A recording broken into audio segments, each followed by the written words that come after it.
Annyeong, children of God. So we are now on our lesson 5 and we will discuss how economists measure cost of living. No? So from in our previous discussions or lessons, we already looked at how economists use gross domestic product or the GDP to measure the quantity of goods and services that the economy is producing. Now, this time, we will peruse how economists measure the overall cost of living. Okay, so the learning objectives for this lesson are the following.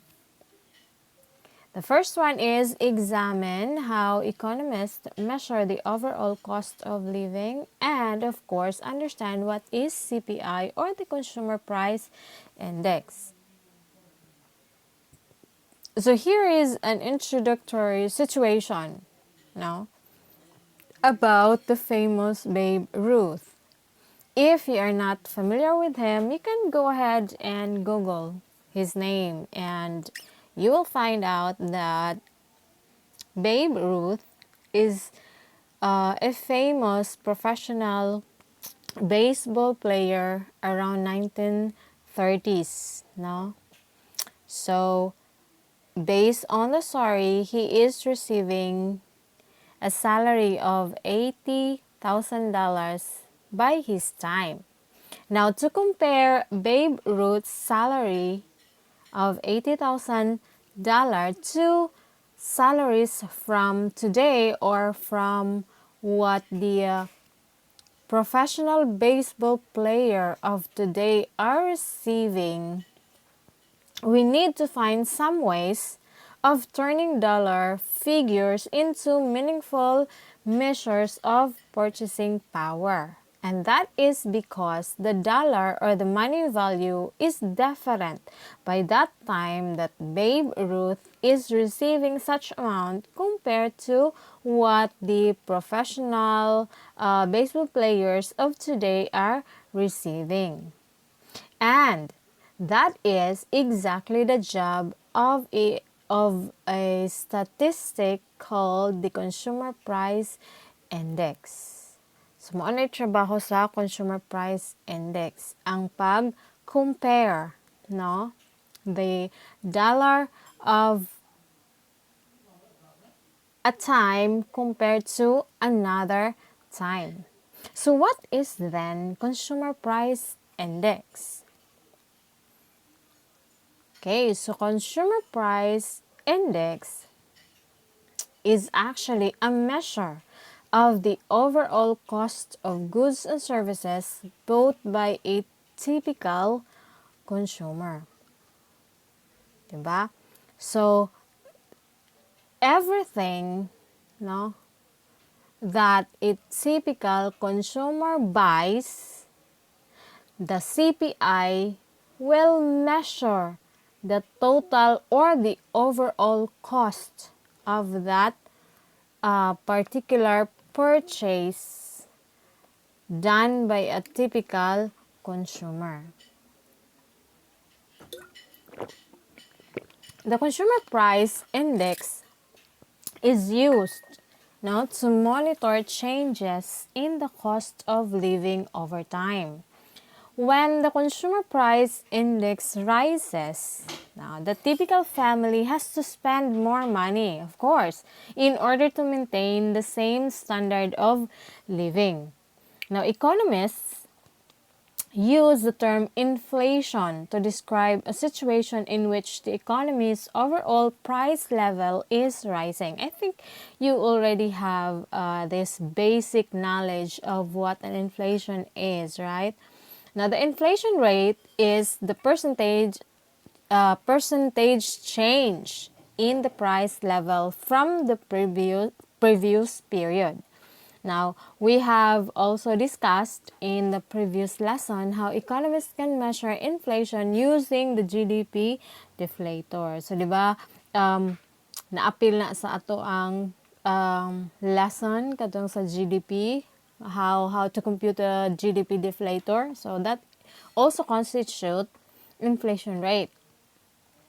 The inflation rate you are likely to hear on the nightly news, however, is not calculated from this statistic because the consumer price index better reflects the goods and services bought by consumers. It is the more common gauge of inflation. So, the most common gauge of inflation is the CPI. So, kanang inyuhang madungog ng mga inflation rates on the news, if you ever watch news, is a product of CPI and not a product of GDP deflator because CPI is more common, no, tool used by economists, no, in computing the inflation. Now, each month, now the Bureau of Labor Statistics, or we call it BLS, which is part of the Department of Labor, computes and reports the Consumer Price Index. Now, sila na ang in charge. Now, the Bureau of Labor Statistics, or the BLS, now, sila ang compute and reports the Consumer Price Index. And they do that every month. So in this lesson, we will discuss how the Consumer Price Index is calculated and what problems arise in its measurement. Okay.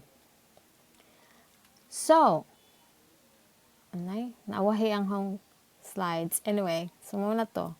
So, Consumer Price Index is a measure of a typical consumer cost of living, and it could also be the basis of cost of living adjustments, or COLA, in many contracts and in Social Security system.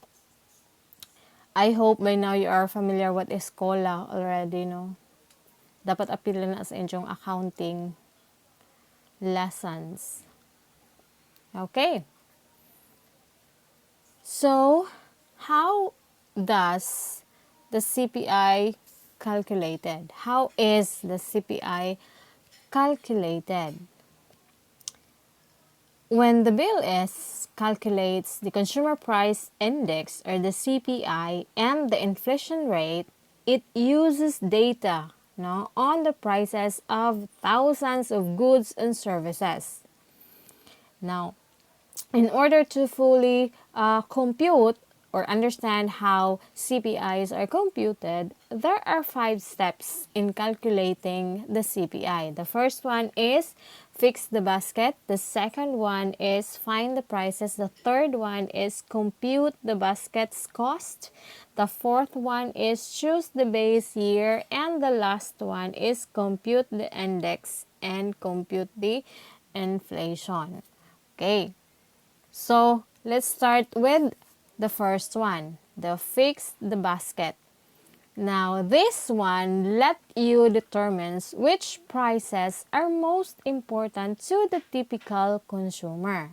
To see exactly how these statistics are constructed, let's consider a simple economy. No? Let's have this particular situation wherein in an economy, the consumer buy only 2 goods, the hot dogs and the hamburgers.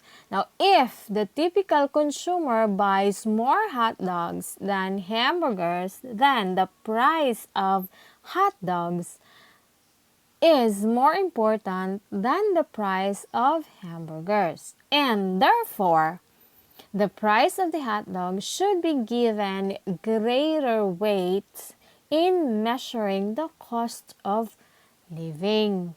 So, mo first step, no? The fix the basket. So, we all know that in a market, there are a lot of goods and services that a particular or a typical consumer buys. So, how are you going to calculate, no, the cost of living if we are surrounded with thousands of data? So one way is to fix the basket or determine which prices are most important to the typical consumer. So mo to itong scenario nga gihata ganina. So say for example, there are only 2 goods between the hot dogs and hamburgers. So kung asa to that which the consumer buys more, kadto nga price mao to siya ang tagaan og gibug-aton, no, in measuring the cost of living. Okay? The second step is find the prices. Now, find the prices of each of the goods and services in the basket at each point in time, and that is usually over the year. So, nakaibaw na ka, you know already what is the price which is more important to the consumer. All you have to do now is to find the prices of each goods, no? For example, sa kadtong sa atong example, the hot dogs and the hamburgers. So, tanaw mo, what are the prices, no, of the hot dogs and hamburgers in each point of time, which is usually over the year. So, tanaw na po na nimo. Okay? The third one is compute the basket's cost. Now, using the data on prices to calculate the cost of the basket of goods and services at different times. So, di ba, you have already, kaibaw na ka, there are two goods mano. Sa atong example, there are two goods only, the hamburger and hot dogs. So, kaibaw na ka that the prices of the hot dogs are more important to the consumer. So, that would be your basis. One is tagaan mo gibug-aton or more weight in computing the cost of living. So you don't just stop there. Your third step is to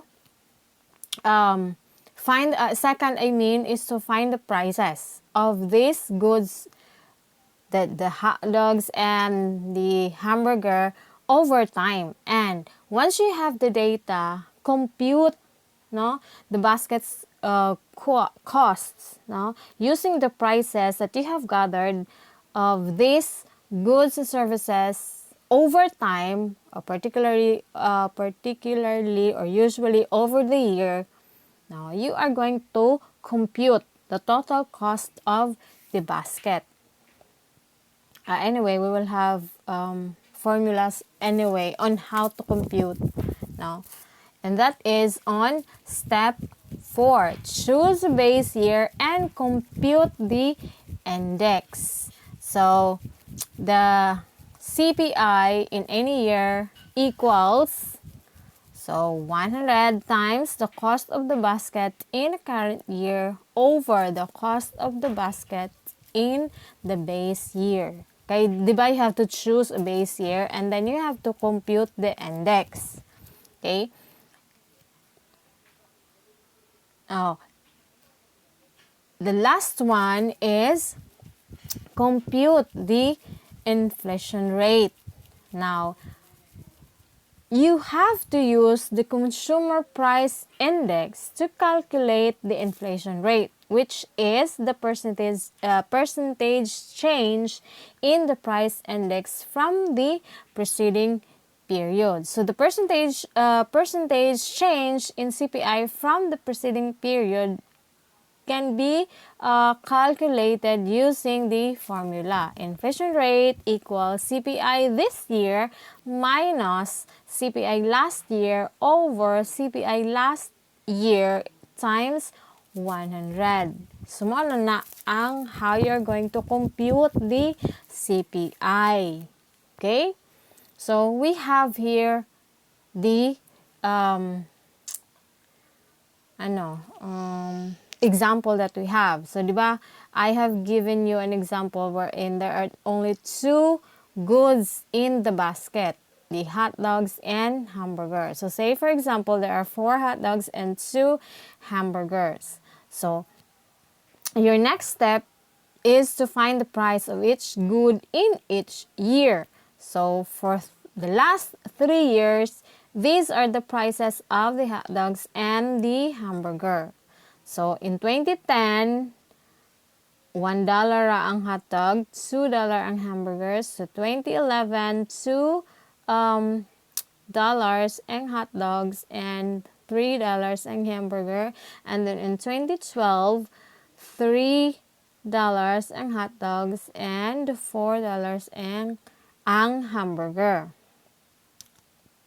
So, naa na kay data of the prices. Your next step now is to compute the cost of the basket of goods in each year. In each year, ha? So, for 2010, so we have 1 per hotdog times, pila ka buk hotdog, dara, sa basket. So, 4 hotdog sa basket. Plus, 2, kaya ang presyo sa hamburger is $2 times, pila ka hamburgers? 2 gihapon. So, 2 per hamburger times 2 hamburgers equals 8. So, na isang total cost for 2010. Ang total cost sa typical consumer in 2010 in which he buys he buys hot dogs and hamburger is $8 per basket. In 2011, you need to compute using the same pattern. So, 2 per hot dog times 4 hot dogs plus 3 per hamburger times 2 hamburgers equals $14 per basket. 2012, 3 per hot dogs times 4 hot dogs plus 4 per hamburger times 2 hamburgers equals 20 per basket. So you now have in your hand now the cost of the basket of goods in each year from 2010 to 2012. So what is your next step? Your next step is to choose 1 year as your base year. So in this example, we choose 2010 as your base year, and then you're going to compute the consumer price index in each year. So we have the results for 2010, 8. Din makalikuhaan ni 8. Ha? And so ganito'y formula for computing the CPI in any year. 100 times cost of basket in current year. So, 2010 man itong i-compute. So, what is the cost of basket in current year? Dara, 8. Diba? Kay 2010 man ta. Divided by the cost of basket in base year. So, sa itong base year, diba? 2010 sad. So, 8 over 8 times 100 equals 100. So, mao na siya ang CPI for 2010. Now, let's compute 2011. So, in 2011, your cost of basket in current year is 14. Diba? Over the cost of basket of your base year is 8 times 100 equals 175. And in 2012, you perform the same equation, giving you 250. Okay, so you have now your CPI or the consumer price index per year. So what are you going to do next? Diri na ta sa last step. Use the consumer price index to compute the inflation rate from previous year. So, computing 2011, yan 2011 man, because we only have data of 2010. So, kung mag-compute ka og consumer price index, no? The inflation rate from previous year, of course, your previous year is 2010. That's why you're going to compute 2011. So, use the CPI, no?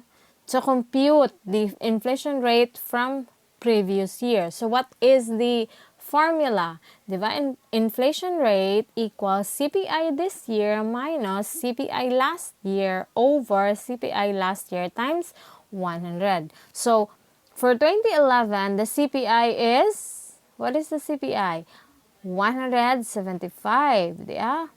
Minus CPI of previous year, which is the 2010, is 100. So, 175 minus 100 divided by the CPI last year, which is 2010, 100 times 100 equals 75%. Now, for 2012, We use the same equation, no? 250 minus 175 divided by 175 times 100 gets you or gives you 43%. As shown at the inflation rate in this example, now we have 75 and 43% in 2012. Okay, so na. That is how you are going to compute the CPI and the inflation rate